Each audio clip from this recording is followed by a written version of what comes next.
আসসালামু আলাইকুম রহমতুল্লাহি ওয়া বারাকাতুহু। নাহমাদুহু ওয়া নুসাল্লি আলা রাসূলিল কারীম, আম্মা বাদ। আজকে এমন একটি বিষয় নিয়ে আপনাদের সামনে হাজির হয়েছি, যেটা হচ্ছে মুসলমানদের কিবলা কিবলাতুনা বাইতুল্লাহ। এমন এক ঘর যেটা মুমিন হৃদয়ে সর্বদাই জপ্ত থাকে, কখন এই বাইতুল্লাহ গিয়ে হাজিরা দিবে।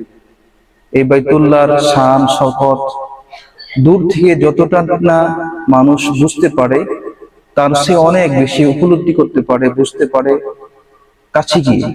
সেই বাইতুল্লাহ সম্পর্কে আজকে আপনাদের সামনে কথা বলবো, যে এই বাইতুল্লাহ কি সর্বপ্রথম ঘর, এই বাইতুল্লাহ কি সর্বপ্রথম ইবাদত গৃহ।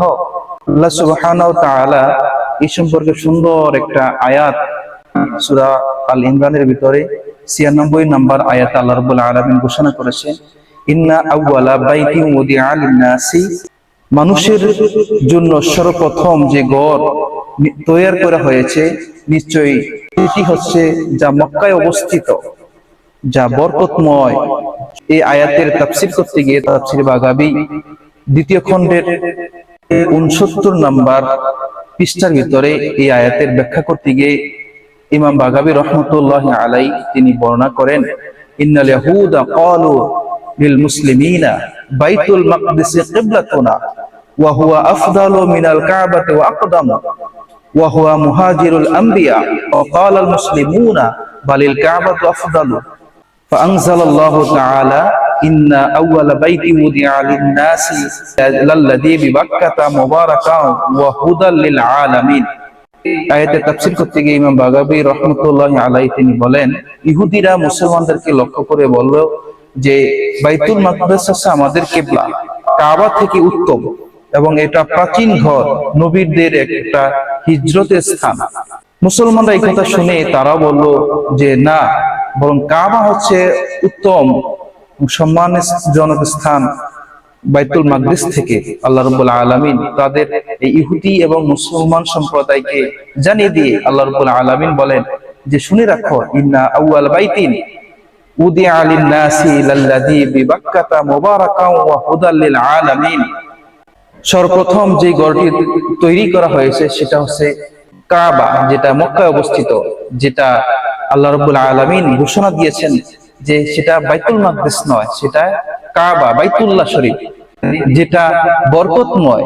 বাইতুল মাকদিসের ব্যাপারে আল্লাহ রাব্বুল আলামিন বলেন নাই, বলেছেন কাবা শরীফ সম্পর্কে, বাইতুল্লাহ সম্পর্কে বলেছেন মুবারাকান, বলেছেন ওয়া হুদাল লিল আলামিন, এটা বিশ্ববাসীর জন্য, মানুষদের জন্য একটা হেদায়েতের মারকাজ হবে, একটা হেদায়েতের বিষয় হয়ে দাঁড়াবে বাইতুল্লাহ, যেটা বাইতুল মাকদিসের ব্যাপারে আল্লাহ রাব্বুল আলামিন বলেন নাই। আমরা এই আয়াতের সংক্ষিপ্ত একটু তাফসীর জেনে নিই। ইন্না আউওয়ালা বাইতি উদিআ লিন-নাস। আচ্ছা, এই আয়াত থেকে আমরা বুঝতে পারলাম পৃথিবীতে কাবা ঘরই সর্বপ্রথম নির্মিত ঘর, অর্থাৎ এর পূর্বে কোনো ঘর ছিল না। আল্লাহর নবী হযরত আদম আলাইহিস সালাতু ওয়াস সালাম আপন বাসগৃহ নির্মাণ করার পূর্বে আল্লাহর ঘর, অর্থাৎ এই কাবা ঘর বাইতুল্লাহ নির্মিত হয়েছিল।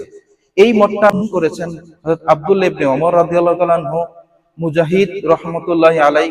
এই তাফসীরের আরেকটি দিক হলো, দ্বিতীয় নম্বর যে একটা দিক রয়েছে, সেটা হচ্ছে ইবাদতের দিক থেকে এই বাইতুল্লাহ হচ্ছে সর্বপ্রথম ঘর।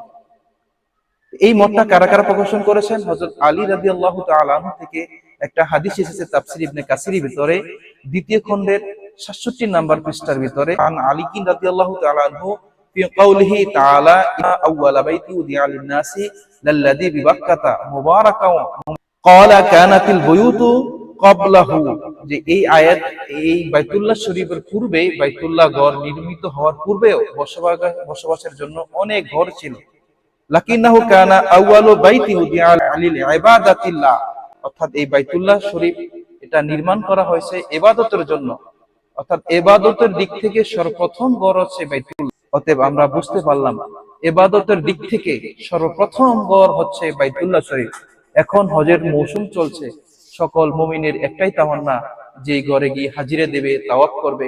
আল্লাহ রাব্বুল আলামিন আমাদের সকলকে ইবাদতের জন্য এই বাইতুল্লাহ হজ করা, তাওয়াফ করা তৌফিক দিক। আমিন।